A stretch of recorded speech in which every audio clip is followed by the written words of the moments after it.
You know, your wife did not marry you just to have another son.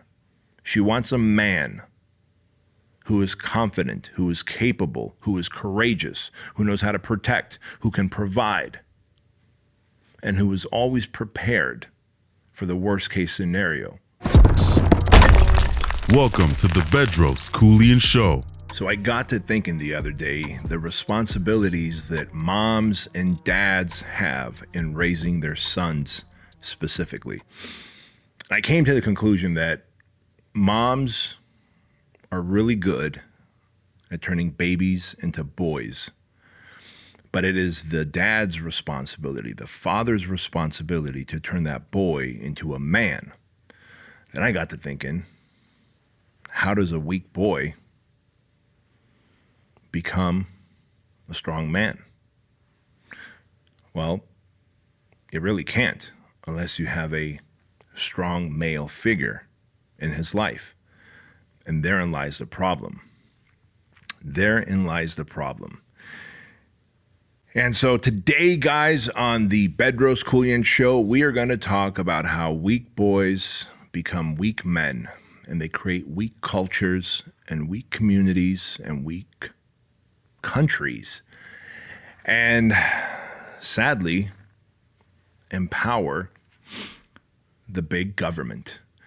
And while I'm not a conspiracy theorist, I'm not someone who necessarily subscribes that it's a big government has this agenda to take our possessions and properties and monies, I am here to tell you that no matter the situation, absolute power is absolutely corrupt. So if you and I, as citizens, are unable to maintain power, then that power will be taken by those in power. That power shows up in the way of freedom. That power shows up in the way of money. That power shows up in a way of your right to bear arms. The power shows up in the way of right to free speech.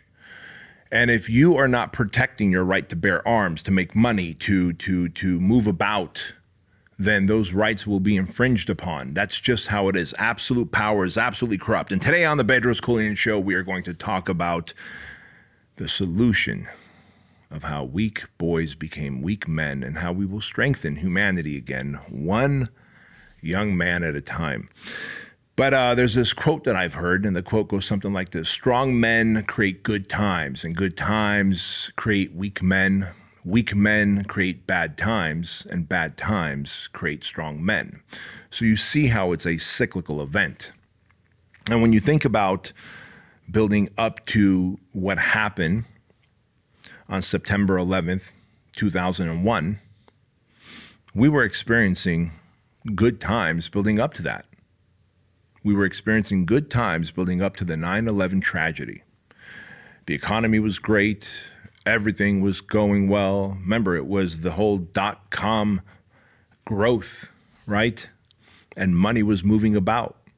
And when there's good times that last too long, those good times begin to weaken men. And if there was any blessing, and it's hard to even look at it this way, but if there was any blessing that came out of the 9/11 attacks on our great country, it's two things. One, this country was most united, most patriotic the following day, September 12th, 2001. And I pray and I hope that one day we will get back to that level of patriotism, unity, community, and pride in our country and in our people. Make no mistake about it. The United States is not perfect, but having come from a communist country, I can tell you it is damn near the most perfect place that you will find anywhere else. I come from a country of oppression. Remember, I escaped the Soviet Union, Armenia, and my family and I came here when I was 6 years old. I went back to visit Armenia in my early 20s, and I remember, while communism had fallen by then, it was still a socialist republic. It was still corrupt, it was still a place I did not want to live. Thank God for the United States. But what happens if the United States loses its constitutional rights? What happens if this great superpower loses its ability to police the bad guys of the world, the bad guys from North Korea, from China, from Russia? And right now, we're in a place where we see that happening, that the United States is unable to flex its muscles, its might, like it once did. But I don't think we've lost hope, and I don't think you should lose hope. Because the second thing that happened on 9/11/2001 is that we ended up creating bad times. Our country went to war. And that war ended up creating very strong men. And those times, over the next 20 years, that got us here, created good times again. And those good times now are repeating the cycle, as we just talked about. But I want to talk to you about what happens when a country, a civilization, a world loses its men, the men who are willing to stand in the gap between good and evil, right? Don't for a moment think that that can't happen. Let's just go back and think about what happened in Canada. You know, those truckers were protesting peacefully. And look how quickly their bank accounts were locked down in Canada, right? That's because they don't have their constitution rights. They don't have the Constitution. You look at what happened in Australia during the pandemic. Children were being torn away from their parents and locked up against their will. All for what? As the facts about that virus is now coming out, it was nowhere as deadly or threatening as they made out to be. Yet they caused so much trauma, so much harm, and it was so damaging to generations to come that the suicide rate in adolescents and teens has skyrocketed. The drug abuse rate in adolescents and teens has skyrocketed. And I believe that had it not been for the Constitution, that we in this country would have suffered much more than we did during the pandemic. And so if we can't protect the Constitution, your First Amendment, your freedom to speech, is protected by your Second Amendment, your right to bear arms. And if we can't protect the Constitution and Bill of Rights as a whole, and it slowly begins to erode, then that absolute power who is eroding the Constitution will begin to become even more absolutely corrupt. And so I'm convinced that we are always just one generation away from losing our freedoms, from losing our liberties, from losing our constitutional rights. We're just one generation away, because if the next generation is not willing to step up, to speak up, to use their voice, to use their constitutional rights, to, if needed, exercise their might, then we will lose this great country that we have.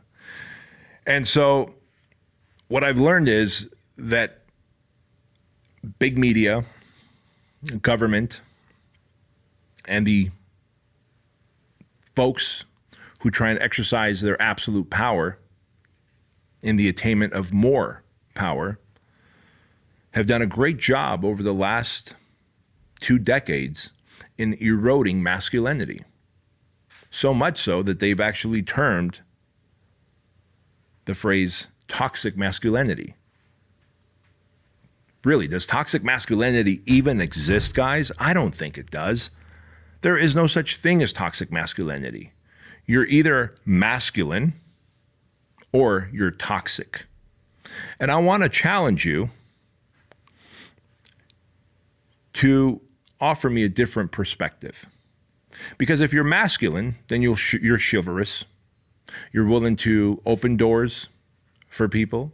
You're willing to say your please and thank yous.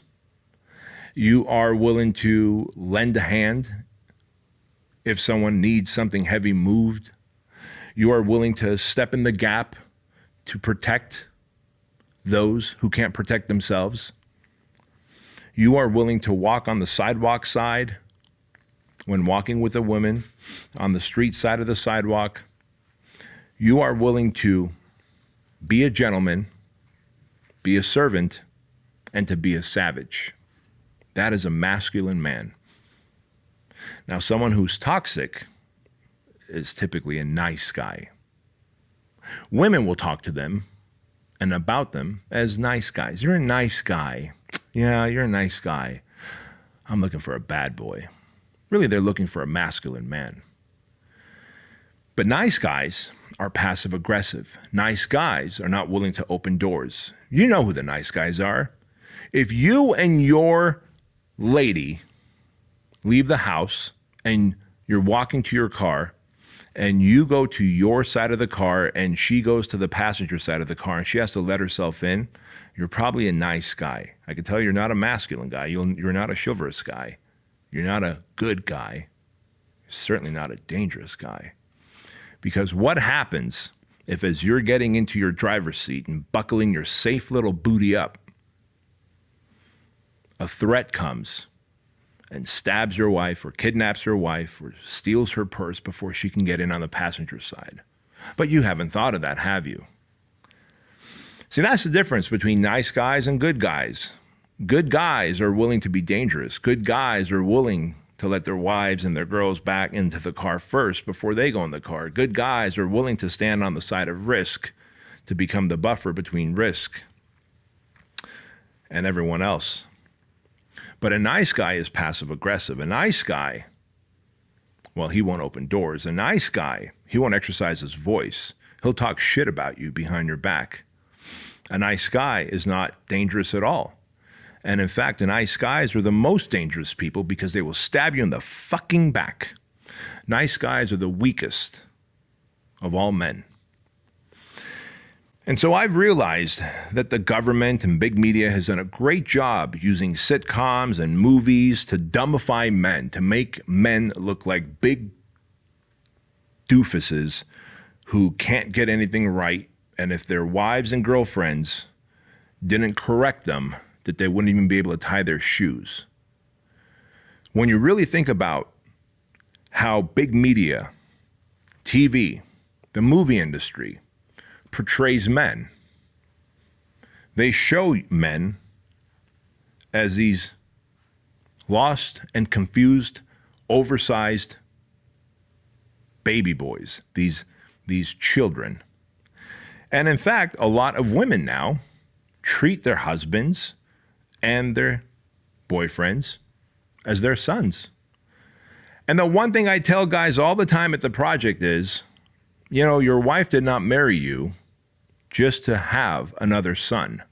She wants a man who is confident, who is capable, who is courageous, who knows how to protect, who can provide, and who is always prepared for the worst case scenario.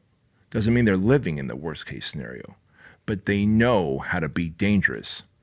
And that is very important. See, as we did the project, I realized that the project alone was not enough, that we needed to help the generation that's coming up. That if big media is using cartoons and television and movies and publications and social media to declaw and defang men while they're still boys, then maybe I need to do something to be able to build these boys up into men. And maybe I could help the fathers, along with the instructors of the project. We could help the fathers and the mothers in building masculine young men that are healthy and confident in their masculinity. Because there is no such thing as toxic masculinity. There are toxic men and there are masculine men, but there is no such thing as toxic masculinity. And so it's because of that that we created the project. And even after that, we created the SQUIRE program. Now, the SQUIRE program is really for fathers who want to take their sons through a rite of passage experience.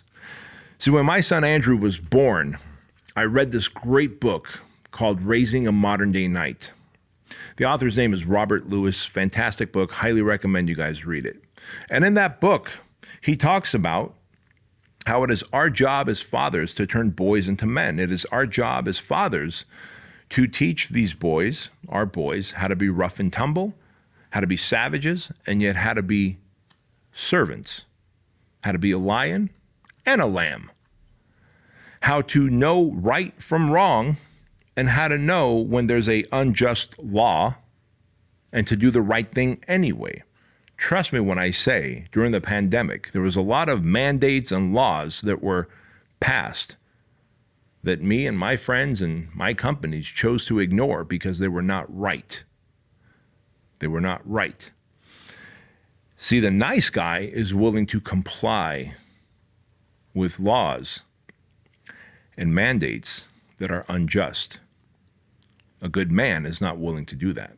He's willing to stand his ground. Now, I stood my ground to the point where I lost over 218 Fit Body Bootcamp franchise locations, and we were able to build those back up over the last 2 years. Now, I don't know if you're willing to stand your ground to that level, if you're willing to lose that kind of money to make a point and to draw a line in the sand to say that not here, not with me, not today, motherfucker. But I can tell you this, that there's enough men out there who are willing to. And if you feel the calling in your gut, in your heart, to want to serve men and to want to speak up because you could be the spark that sets the men around you on fire, then I'm challenging you here and now to start by serving the youth around you, just like we're doing with the SQUIRE program. Now, this is the SQUIRE program battle book, and I want to read through it with you. Like I told you, when my son was born, I read the book Raising a Modern Day Knight, and I realized what my role and responsibility as a father was. I realized that I had to raise a son who's going to be a great leader, who's going to be a good husband, who's going to be a outspoken human on the side of righteousness, and not on the side of laws and mandates, but on the side of righteousness and truth. And that I would raise a young man who was going to be situationally aware, who knows how to protect himself and defend the people that he loves. But he's going to be confident and capable and know right from wrong. It is my right as a father to do that for my son, so that when I die, I know that this country, this community, is in good hands, because we know that absolute power is absolutely corrupt. And those that are corrupt are constantly attempting to take away more of your rights, more of your money, more of your freedom. And so I share that with you because as we built out the SQUIRE program, fathers and sons started just flocking over to it. And the SQUIRE program is unlike the project. We're not looking for guys to quit. We don't create scenarios that are so difficult that the inner conversation begins and men begin to negotiate. It is just a rite of passage, because in all of history, there has been a rite of passage for boys becoming men. You see, you don't need a rite of passage for a young girl who is becoming a woman, because as she turns of age, she begins to develop breasts and she begins to have her menstrual cycle. There's a very physical and visceral event that takes place that tells her that you are now a woman. But when you think about it, what physical thing happens to a young boy that says you are now a man? That you are no longer a helpless little boy, a child, a dependent, but you are now in a position to get a seat at the table with the men of the tribe, to be able to learn how to protect, provide, preside, be prepared to go to battle, to serve, to be savage, to be servant. And so I bring this up to you because it is our job as men, as fathers, as older brothers, as uncles, and this is in fact why knights had squires. When you think about it, a knight had a squire, and the squire's job was to tend to the horse, to clean his armor, to take the blood off the sword that he went to battle with. And then that night would also sword fight with this young squire, teaching him the ways of combat, the ways of chivalry, the ways of honoring others, the ways of respecting others, the ways of commanding respect. That has stopped. That has caused boys to grow up confused. See, every single boy still has aggression in him, still has this desire to be rough and tumble. But when they haven't been given the opportunity to be rough and tumble with the dad because dad has been declawed and defanged, and now this young boy has been declawed and defanged, it shows up as passive aggressiveness. What would happen if you took your boy at a young age and put him into jiu-jitsu? You put him into some active sports where there was combat, there was conflict. You would now have a young boy who's more confident and capable. You would now have a boy who has tested himself against others in his age group and knows his capabilities and capacities. You would have a boy who knows how to give feedback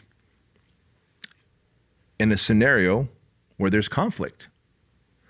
But when that boy has not experienced any of those things, he grows up to be a man-child who is passive-aggressive, a nice guy, backstabbing, unable to communicate his thoughts, emotions, and feelings, and soon gets put in this category of, oh, he's a nice guy, but I wouldn't date him or marry him. And on the off chance that someone does find you interesting enough, they're just going to treat you like their second or third or fourth child. You're just going to be their boy. Now, I don't know about you, fella, but I'm not looking to be anyone's boy. And so the SQUIRE program is designed to do that, to help men who want to help their sons become confident and capable men, to create this rite of passage. And so I want to read through the battle book that we have for the SQUIRE program here, because this is something that I read to the boys and we give them all a copy like this. What I wrote here in this book is called How to Be a Man. A man is prepared, a man provides, a man protects. He's prepared for both the expected and the unexpected. It's for this reason that he always carries cash as well as everyday necessities. He has his affairs in order and is always ready to step in the gap in defense of others. A man provides for his family. He provides shelter, food, freedom, peace of mind, security, love, compassion, guidance, and understanding. A man protects his mind. He protects his values and way of life. He protects his family, his community, and their rights and freedoms. A man is kind, and he's dangerous. A man leads and problem solves. A man admits his mistakes and makes things right. A man shows respect to others and demands respect through his actions and character. A man judges another man by his words and deeds and nothing else. A man establishes his reputation and protects through his actions. A man knows how to make others think and laugh. A man knows how to knock another man down on his ass. He may never have to demonstrate it, but he knows how to do it. A man doesn't give into his peer pressures. He doesn't seek validation or approval from others. A man knows right from wrong and will do the right thing in public and in private. A man will step up to speak. He'll get up to let a woman or an elderly person take his seat. A man will open doors and stop traffic without thinking twice about it, because that is what a man is supposed to do. A man knows his way around tools. He knows how to jumpstart a car, he knows how to drive a manual car, and he knows how to hop a fence. A man is emotionally disciplined. He does not react, rather he responds to a situation. A man listens and doesn't just wait to talk. A man is open-minded, but he won't be strong-armed into agreeing with anything that violates his core values. A man wants peace. A man promotes peace and encourages others to seek out peace. But God help you if you're on the receiving end of his justifiable violence. A man is simple. A man is complex. A man has the duty and obligation to raise a son who is capable and confident man so that he may be an asset to society and not just a liability. When I sat down to write this, How to Be a Man, I thought long and hard about it for days. And if you just use that as your filter, do you feel that you can check off every box? Now, I can tell you that I'm constantly a work in progress myself, and I make sure that my son continues to do the work himself. My son and I have gone through the SQUIRE program twice because it is an amazing rite of passage experience, and I'm not here to promote the SQUIRE program. What I am here to promote is that as a father and a son, that you take that list that I just read to you and use that, perhaps as a blueprint, to guide your son as he grows into adulthood. He will become more emotionally stable, more confident, more capable. He will have core values and character because it is in the absence of confidence and capability, it is in the absence of character and core values that a man becomes anxious, depressed, and addicted. That's the reality, my friends. That is the reality. And so for many, many years, hundreds and hundreds of years, different tribes and cultures have always had a rite of passage for their young boys. And in many ways, it was the father and a group of men that he trusted and respected who took that boy once he became of age, around the ages of 13, 14, 15 years old, and put him through an experience that would be this rite of passage where he would cross this chasm from boy to young man and win a seat at the table for the other men to be able to pour into him over the weeks, months, and years to come and to help develop him into a capable and confident man of that tribe as a future leader and elder. Think how powerful that is. And if every generation looks after the generation that's coming up, then we can rest assured that those in power will always have a capable and confident man to stand in the gap, to protect. Now, there's another thing that I've written in here that I want to share with you. And I share this with the fathers and the young men that come to the SQUIRE program. And I share it with them because in my 48 years, I've discovered there are some things that I can do that will give me a life of greater impact and fulfillment. And make no mistake about it, friends, your life is better when you are impacting the life of others in a positive way. You will feel more fulfillment. You will have a greater sense of significance. In fact, significance and fulfillment is one of the 6 basic needs that a human has. And so if you're not feeling a sense of purpose, fulfillment, significance, impact, meaning, call it however you want, you will suffer through anxiety. You will feel depressed. You will feel like your life has no meaning. And so on the next page, I created something that I titled 30 Rules to Live a Life of Impact and Fulfillment. Now, I'm not going to go through all 30 rules here, but I will share 5 or 6 with you that I've highlighted. Number 1, when you make a promise, keep it. Think about it. When you make a promise, keep it. How often do people make a promise to themselves or others and don't keep that promise? They flake out on their friends when something easier or more fun comes up.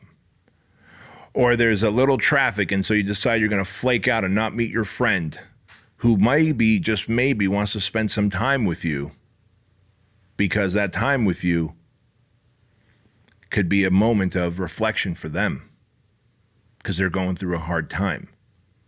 How often do you keep a promise to yourself that I'm going to set the alarm the night before, that I'm going to wake up at 5 or 5:30 or 7 a.m., whatever time, and then you hit that snooze button? You're breaking a promise. And each time you break a promise to yourself or you break a promise to others, you end up eroding your credibility. You end up eroding the reputation that you have with yourself. And if you're wondering where personal confidence and self-esteem comes from, I can tell you this, that confidence and self-esteem is a byproduct of the reputation, the credibility that you have with yourself. And if you are a constant and consistent promise breaker, then you will unfortunately find yourself in a place of low self-esteem, low confidence, and you'll feel like an imposter. Number 6, stop being needy, validation seeking, and looking for the approval of everyone around you. Right? I found that a life of impact and fulfillment means that I have to march to the beat of my own drum. I don't have to look for the approval and validation of others around me. You've got your own set of core values. You've got your own character. You've got your own integrity. If you take time to develop it. If you don't, then you are going to drift through life without meaning. And you're going to plug your umbilical cord into everybody else's definition of fulfillment and impact. And that is what's known as approval seeking, validation seeking, needing a pat on the back from someone else. The moment you stop seeking out other people's validation and approval is the moment that you've gained freedom and clarity. And when you have freedom and clarity, you will have greater impact and fulfillment. Number 10, wake up when all your friends and peers are still asleep and start stacking wins. I got to tell you, this is one of the most powerful things I do. This is one of the most powerful things I teach. I believe there's only so much energy, wisdom in the universal ethers. Every given day, there's only so much energy and wisdom in the universal ethers. And I believe that if I wake up earlier than everyone else, that I will get a higher level of that concentration of wisdom and energy before everyone else wakes up and plugs into the universal consciousness. And so to me, I'm willing to wake up earlier before my friends and peers and start stacking wins when I could really have the most amount of clarity and energy that the universe provides me. Are you willing to do that, to have greater impact and fulfillment? Number 12, you're a man and men protect, provide, and stay prepared. That's the truth. You're a man, and if you're not a man and you're a woman listening to this, have a man listen to this as well. And if you're a woman listening to this, good for you. And in fact, you ought to be looking for a man who fits the criteria here. But if you're a man and you don't feel that you can protect and provide and stay prepared, you're always going to have this feeling of hollowness and emptiness inside you, because as men, it is factory installed for us to want to protect and provide and stay prepared. But if we're not taught this by our parents, by our fathers, by our uncles, by our older brothers, by the men in the tribe, then you will feel this sense of emptiness inside you that's unfulfilling. And here's why this is so important to you. This is so important because there is no game plan. There is no blueprint. There is no operations manual to becoming a man. It is tribal knowledge that has to get passed on from one man to another. Like there is no how to be a man. I know there's a little article I wrote on how to be a man, but don't for a moment think that that's the game plan. Like we are complex. And men before you and I have charted the way. And it is your job, my job, to seek out mentors. To seek out mentors who know the way of man. Big nod to Mr. Jack Donovan. Great book, the author of The Way of Man, who in the future will be on this podcast. Now, guys, I share this with you because if you are not prepared, if you do not feel that you can protect, if you are ill-equipped to provide, you will feel a sense of emptiness. Number 20, ego is your enemy. It creates blind spots and gives you an emotional limp. It's the only way I can say it. Your ego is your enemy, and it will give you blind spots. The people that have the most egos have the most blind spots, and they don't see their own flaws, and they see themselves as higher, more superior than others. And in fact, they are the ones that have the greatest amount of emotional limps, where they can't take any criticism, they can't take any feedback, because their ego is so strong. And I need you to understand what the ego does. It does two things. The ego will soothe and shield. The ego will soothe and shield. In other words, it will shield by repelling, saying, no, man, that person's wrong. Their criticism, their feedback is inaccurate. It's a shield. An ego will create this glass shield, not allowing you to take in criticism and feedback that could make you a better human. The ego is also something that will soothe you. Oh, no, I'm a better person than that. They don't know what they're talking about. I'm a much better person than that. I'm kind, I'm compassionate, I'm empathetic. So you end up having all this like really gentle and soft, soothing conversations with yourself, even though people around you are saying the contrary. So the ego does create blind spots. And the more blind spots you have, the more emotional limps you have. And the last one I want to read to you guys here is number 27 of 30 rules to live a life of impact and fulfillment. Number 27 says, create peace, seek out peace, but be prepared to bring the violence when violence is the only option. And I want to share that specific piece with you. I want to tell you a story about that. I don't think I've shared that on the Empire podcast show, and this is the first time that I'm sharing it on the Bedros Keuilian show. I love being peaceful. I've had a lot of violence in my life, from carjackings that I've been involved in, to home invasion robberies, to police helicopter chases, all things that we can talk about another time. And when you grow up in Section 8 housing, you've seen a lot of gang violence and have been sometimes the recipient of that gang violence.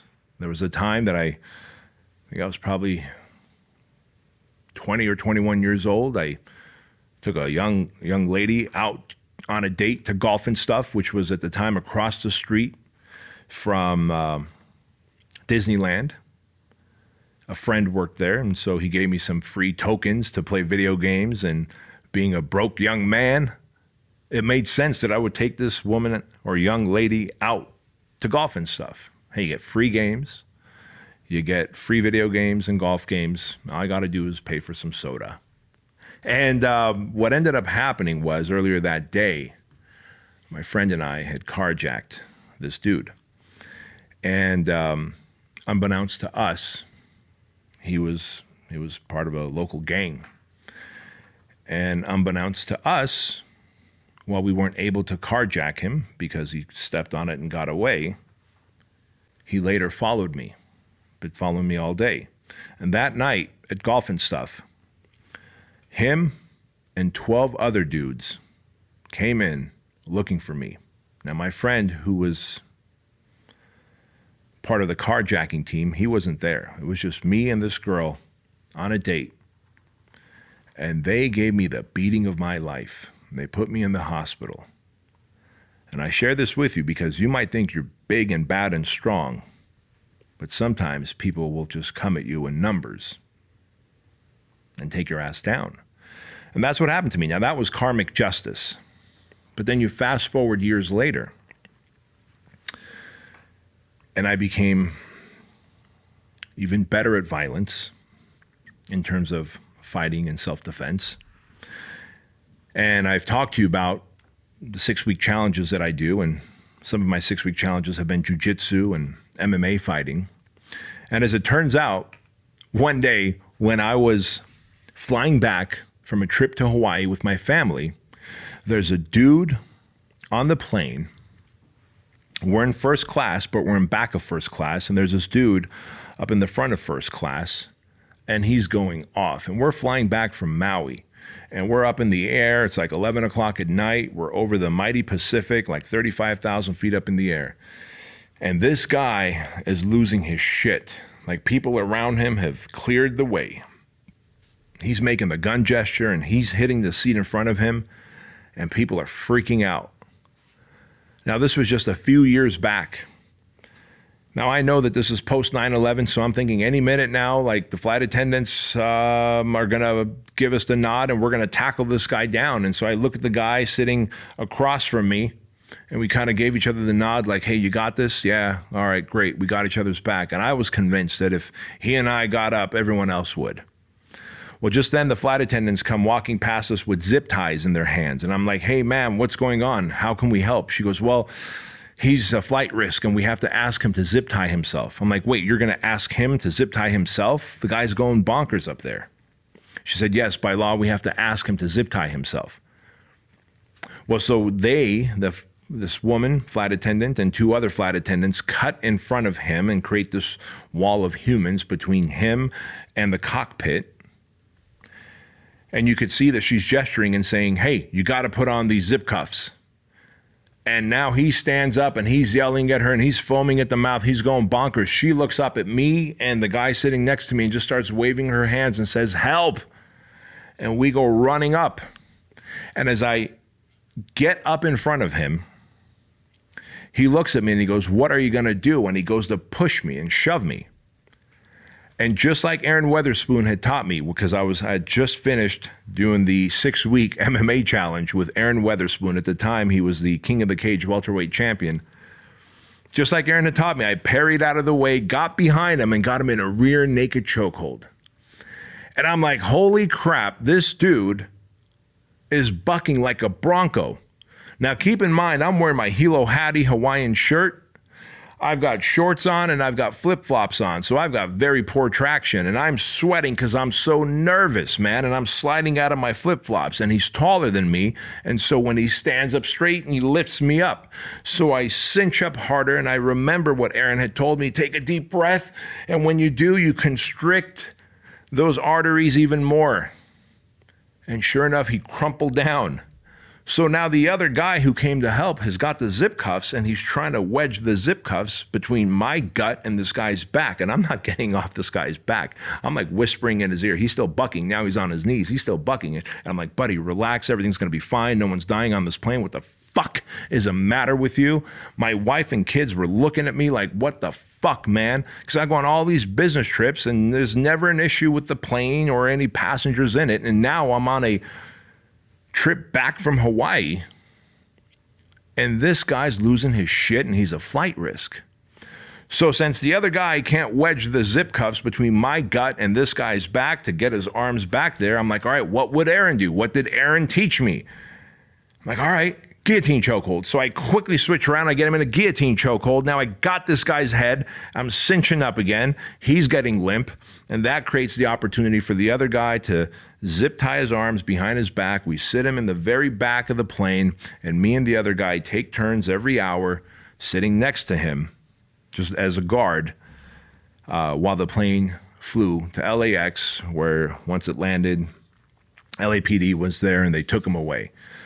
But I got to tell you, had I not been prepared and had I not been willing to stand in the gap, I don't know how that flight would have ended. I don't know if he was on drugs. I don't know if he had a weapon. I don't know if he had access to a weapon. I don't know if he was going to try and ram that cockpit door open. What I do know is I did not want things to end in a god-awful way of this plane going down with me and my beautiful family in it and hundreds of other passengers. And so I was willing to step in that gap. Now, thank God that I had someone train me just even for 6 weeks. Earlier, he had trained me in MMA, and that limited amount of training gave me the competency and the courage to do what had to be done. And so I ask you, will you pass those skills on to your son of being courageous, of being a servant, of being a protector, a provider, of being prepared? Because if you don't, then many, many years from now, when you and I are gone, there will be a generation of even weaker men who will not stand up to a violent person like that on an airplane, who will not stand up to government that is constantly and consistently looking to erode your freedom. We will have a generation who will not stand up as our constitutional rights get taken away, and the United States becomes a country like all these other countries with higher taxes and limited freedom, limited access to free speech. So that is a responsibility you have and I have, friends. So that's something that I want you to really think about.